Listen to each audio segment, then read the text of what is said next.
ঠাকুর শ্রীরামকৃষ্ণ ও পবিত্র মায়ের সম্পর্ক শুধু গাম্ভীর্যে ভরা ছিল না, তার মাঝে ছিল সরলতা, স্নেহ আর মধুর হাস্যরস।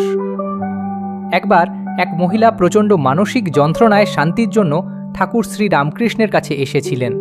ঠাকুর শ্রীরামকৃষ্ণ তাকে নহবতে পাঠিয়ে বললেন যে সেই বাড়িতে একজন মানুষ থাকেন যিনি প্রতিকার জানেন। মহিলাটি যখন পবিত্র মাতার কাছে গিয়ে ঠাকুর শ্রীরামকৃষ্ণের কথা পুনরাবৃত্তি করলেন, তখন তিনি বুঝতে পারলেন যে তার সাথে কী রসিকতা করা হচ্ছে।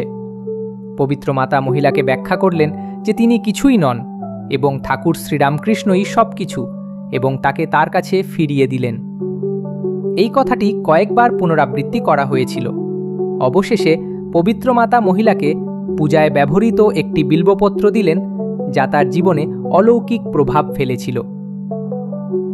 ঠাকুরের রসিকতা, মায়ের বিনয় আর ভক্তের আস্থা, তিনের মিলনেই ফুটে ওঠে তাদের ঐশ্বরিক লীলা।